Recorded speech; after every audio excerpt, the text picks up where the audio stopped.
Is it ironic that I missed an episode because I was off on a family vacation and I come back and effectively Kamala goes on a family vacation in the episode that airs once I'm back? No, it's not ironic. It's coincidental. Alanis Morissette lied to me. Although the fact that that song is called ironic and none of the examples are actually ironic, is it self-ironic? Okay, I've already tangented right off the bat. Hey, Ms. Marvel, we're back. So I did miss I can talk today. Last week's episode because I was not home. I was on a family vacation. It's also why my review for the last episode of Kenobi was a bit late. So rather than do a late video on that and follow up with a video on episode 4, I'm going to talk about episodes 3 and 4. And actually, despite being set in completely different parts of the world, they dovetailed together pretty well as topics because they are illustrative of a problem. And it's not a problem of writing, casting, visual execution, even really adaptation. It's a problem of formatting. The 6-episode format is hurting the storytelling at this point. Not the first time that's happened. That already happened with Moon Knight. Now, in the case of Moon Knight, I actually thought that story was pretty well paced right up until the last episode, where too much happened too fast and it wrapped up too quickly and was very unsatisfying as a result. Here, I mean, we'll see what the last episode is like, but rather than cram all the rushed stuff into the back end, instead, we're getting some very wonky pacing, and it is directly impacting the storytelling. And again, I really want to lay this at the feet of the number of episodes, so the overall pace that the thing has to take, and not the actual narrative choices or the acting choices, or really any of that. I think the story as it is laid out in terms of the beats that it's hitting and the order that they're coming in, they all make sense, and they're good choices even, but they're not working in the space allotted for them, because pacing is really, it's throwing everything off in these 2 episodes. So episode 3 has all the stuff with the wedding, which, first of all, gorgeous. That wedding was stunning. That was really cool. But we have this whole thing where we are introduced to the, oh God, what? They're not the Celeste. I can't think of what it, clandestine. I knew it started with a C. To the clandestine, which are Jinn. And we find out, we meet them for the first time. Kamala is one of them, kind of, sort of, in a way, and she can help them get back to where they came from, and they want her help. And then within the same episode, we learn we can't trust them. And it really does not have any impact. Like, what should happen? What should happen in the pacing of that story is we meet these people. We get to know that I couldn't tell you almost any of the, like Cameron, I remember, I don't even remember his mother's name. And I don't know the names of any of the rest of them. And I don't know what they can do. I mean, I've seen it demonstrated, but like, I don't know these people.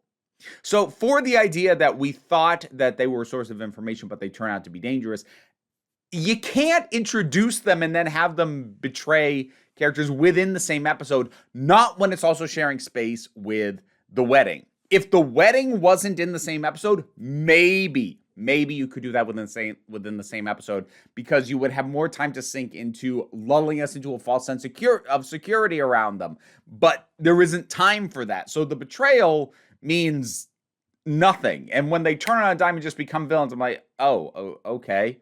That's not a subversion. It's not a surprise. I didn't understand them well enough to have expectations for you to subvert them. You rushed through this too much. And it just lends to overall wonky pacing, just the thing as a whole. But then that carries over to the 4th episode, the one I just watched, because in that one, we meet the Red Daggers in Karachi. And first of all, it's immediately striking me as, Kamala, do you have no suspicion? Because literally the same thing is happening to you again. So just a little bit ago, you met a group that said they understood what was going on with you and said they could help or give you information or were on your side or whatever, and then they betrayed you and attacked you. And now you're meeting a group of people you do not know, again, whose names I can't even freaking remember. That is partly on me. I'm bad with names, but I'm just leaning into the point.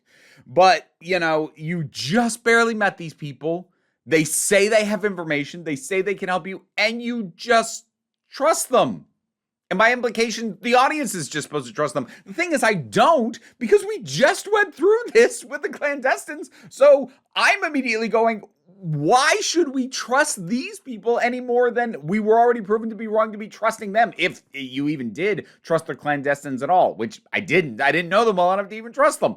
But even if you did, we're now repeating the same beat, and Kamala just trusts them again. Now, again, this could have worked with more time so that we understood how Kamala came to trust them in a way despite her recent betrayal. You can absolutely cover that and have it make sense, but not in this little time, this close together to the very last time that she went through the same thing and got stabbed in the back for it.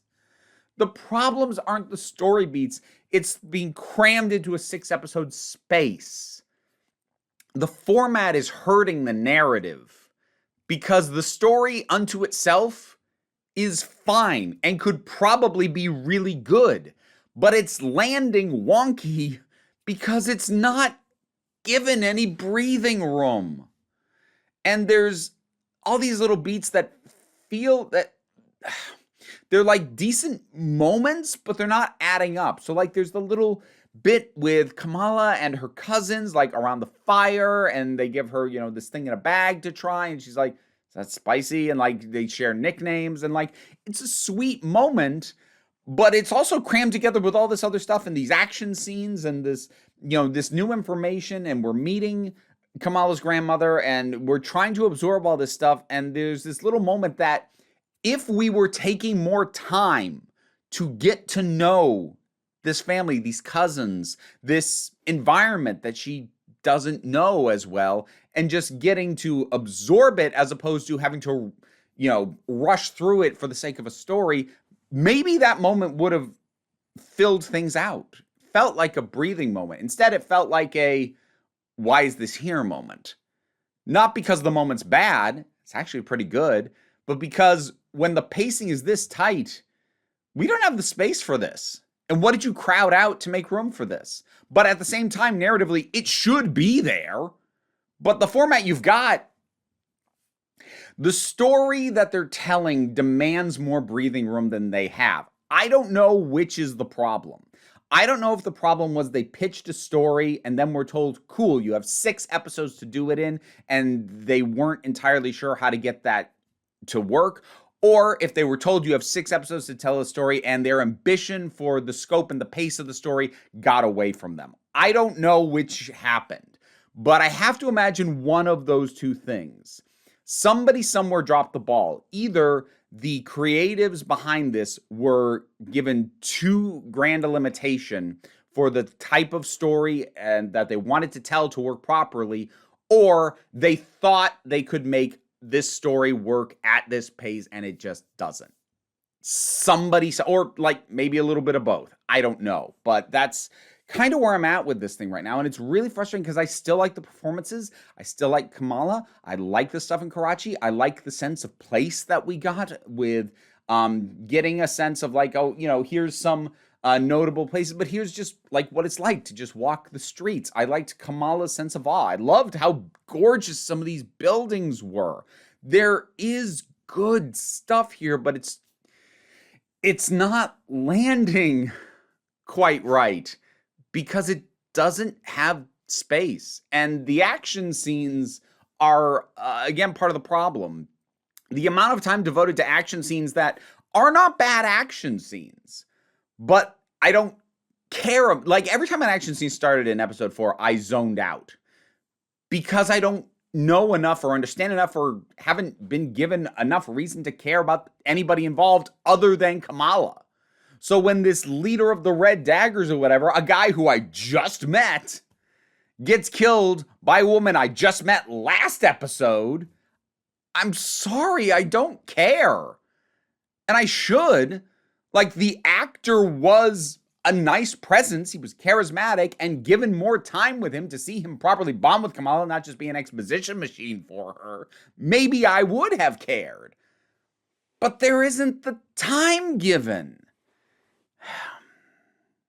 It's just frustrating because I'm seeing a story that doesn't have any major problems with it. It's just confined in a space that is choking it. I'll be curious to see if this carries over to the next episode or not. Because if it doesn't, if the pacing starts to work again, because it worked in the first 2 episodes, then it may be a case where, like how in Moon Knight, all the pacing problems were crammed into one episode. Maybe here, instead of cramming the pacing problems at the end, the pacing problems have been crammed in the middle.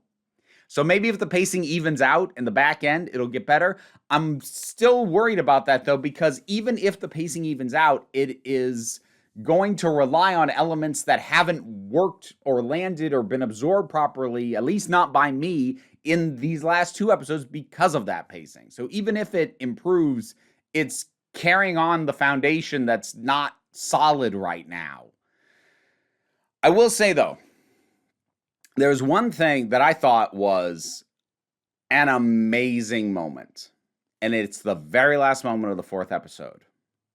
So we start with Kamala on the track, and we see the train. And first, we're just kind of blinded by the light at the front of the train. She gets up and she shifts so that, the lighting adjusts, eyes adjust, and you realize how packed that train, that people are crammed on the front, on the top. They are hanging off this thing, trying to get away from the madness that was partition. And it's really powerful. And then she gets on top of the train and the camera pulls back and you see train after train after train just as packed, and all these people in between the trains who don't have a spot. That shot was really powerful and said and communicated a lot with no words on its own about how wrong that was, how messed up that was. It gives a great sense of scope by starting small and expanding out. It's really excellently executed. And as someone who knows a little bit, not a ton, not as much as I should, about partition, but obviously that's not my heritage. That's not my family history. I felt like that communicated a lot and gave me a better understanding of just how screwed up that was. Will I ever fully understand? No, I wasn't there. Not my family. But that shot, my jaw dropped. That was fantastic. And again, just kind of shows me how much good work there is being done, but that good work is not landing right in so many cases. But that last shot, though, dang. I hope this picks up again. I'm already planning to do a video about how my overall feelings on how the MCU is using the Disney Plus streaming platform, and I'm kind of leaning concerned on it with the patterns I'm seeing, and I strongly suspect that by the time this is done, this is going to be added to my instances of saying how the way these streaming shows are being used and the intent behind them really does seem to be hamstringing the storytelling. I'm not sure that's the case yet, but I strongly suspect it's going to be. And it's already becoming an issue with other shows. I mentioned Moon Knight, and I'll talk about other stuff when I get to this video later next month into July, but yeah. I still like Kamala. I like Sloth Baby. She's great. Anyways, what did you think about episodes 3 or 4, or 3 and 4, or both, or the show so far? Is the pacing been a problem for anybody else, or is it just me? I don't know. Whatever your thoughts are, drop something down in the comments. Let's talk about it. Patreon's what pays the bills, enables me to do this as my living. There's all sorts of links down there below for other things that I do. There's a P.O. box if you feel like, I don't know, sending me something to put up on the shelf, whatever. But don't worry too much about it. Like, share, subscribe, help me out as well. But, we take a relaxed attitude around here, so you can just come on back next time you need a break. All right, I've got thanks to give for my Patreon supporters. Robin Moore, Zubin Lutfullah, Tarak, The Thing That Goes Doink in the Anime, Oliver B., Linda Walters, Emu Delki, The Oath of Boyd, TT, Fernobulax the Poodle, Zach, Idolin, Tracy Scrabbit, Angry Kasperl, Toku BL Huvian, Adam RDL Taylor, Shane Ross, Shayla Gourlay, and Brendan LaRose. The Rats and I thank you.